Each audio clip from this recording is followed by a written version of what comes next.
ask you guys a favor? Yeah. Can you make a, I don't know how you call it in your lingua, Yeah. but in the interview.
Calling upon the Lord.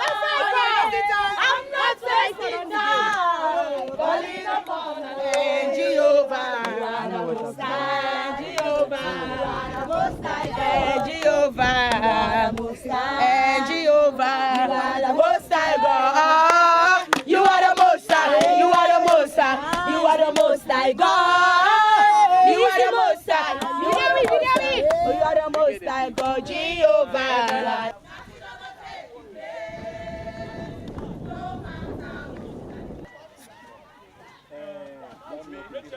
So bad. Then for us, just Professor, our mistake. You can see our mistake now.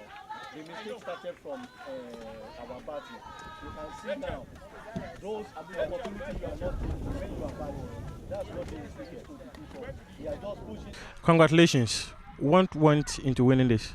Well, thank you very much first for congratulating us. And the only thing that helped us to win this match was the great Almighty God. And because of our efforts in practicing and training at home. What were you told by your coach when Nigerians were dominating this game? They told us to pray. And when we go into the pitch, let us be patient and let us start our match and try to play into the game. And they were very determined because they know with God all things are possible. Considering what you just saw today, what would you say your chances are in this championship? First of all, before coming here for this competition, our expectation was to win this tournament. And with this start, we know that we are definitely going to win this tournament. Have you seen the other clubs? Do you, the other countries, have you assessed their strengths and weaknesses and you're convinced that you can be champions? Actually, we respect them. We know that they are good players. They can play well. But we've played with them back in Gambia where we won the competition, and we've seen them on training session. We know that with God all things are possible, and we are going to put up the best of our performance to take this tournament trophy home. I left my exam purposely for this tournament, and I am quite determined that our team is going back with this trophy to Sierra Leone. What would take Sierra Leone to be champions again? Well, it's just continuous prayer, hard work, and for us to try to win all of the games. And we know that we are going to win by the grace of God. I wish you all the best. Thank you very much. What was the motivation to secure victory today?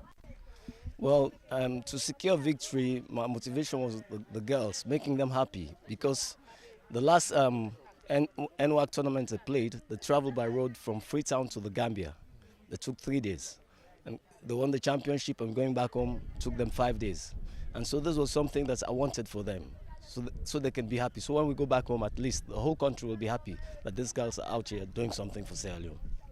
Doing something for Sierra Leone, if I can remember watching this, the Nigerians seemed to be, they were in the lead in one way or the other. They had the advantage. What was going through your mind, realizing that Nigerians were dominating? Well, I told my girls they were in a rush. 66 runs is nothing. You got 2 runs and over, you can do 66. 3 runs and over, you can do 66. But my girls were in a rush to make the score. But eventually the tail end proved successful. At least we were happy that I have a tail end. You're defending champions. Are you defending this title again?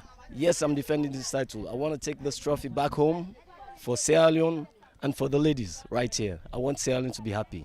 What would you take for Sierra Leone to be happy by winning the championship? It's coming to election time. Probably we'll be giving our own fields like you have out here in Achimota. The Cricket Association will be giving grounds that we can play cricket, and that's what we're looking for, develop cricket in Sierra Leone. Thank you very much. Thank you. I'm grateful. Kochi, great game, bad result. What went wrong? Actually, this will be the first time most of my guests will be playing. Those who are older among them, that is those who have experience, there are no more than 2, 3. Majority of the 11 players are playing, they are international for the first time. For me, we prepare very hard. It's just unfortunate that our batting crumble, because the approach for T20 is not about having wicket at hand, it's about putting runs on board. So we wasted a lot of runs while we are batting, because 66 runs is very low to defend, though we tried to push it up to 17 over before we lost the game. it's not quite bad. We need to just put some of our bowling attack up front, because it seems as if it's only our opening bowlers that come to the party today. But I pray by the grace of God, by tomorrow our batting will be more than this. This pitch is very slow. We know it's very slow, and we are used to a fast pitch in our country. But I will not say it's not a mistake. It's not an excuse for us that we lost the game. We lost. It's just because our batting did not come to the party. You mentioned that some of your girls are taking part in the competition for the first time. In other words, inexperience cost you. Yes. Because we are just building a female team in the country. We have only a couple of those who have been playing before, but majority, at least out of 11 that play, 6 of them are playing for the first time. You can see that we have inexperienced players compared to Sierra Leone that have played a couple of matches as a team. So it's I give it to them. They have the experience in terms of T20. Is this dent something that will stop your girls from moving all the way to the final and probably winning this? This is a game of round robin, so we still have 2 games left, and it's a game that is going to push us. We are going to learn from this mistake. We are not going to let it affect us. At least we have 3 matches to play, 1 down. We still have 2 to play, which hopefully we are going to win. At least we can still come back to play in the final. I wish you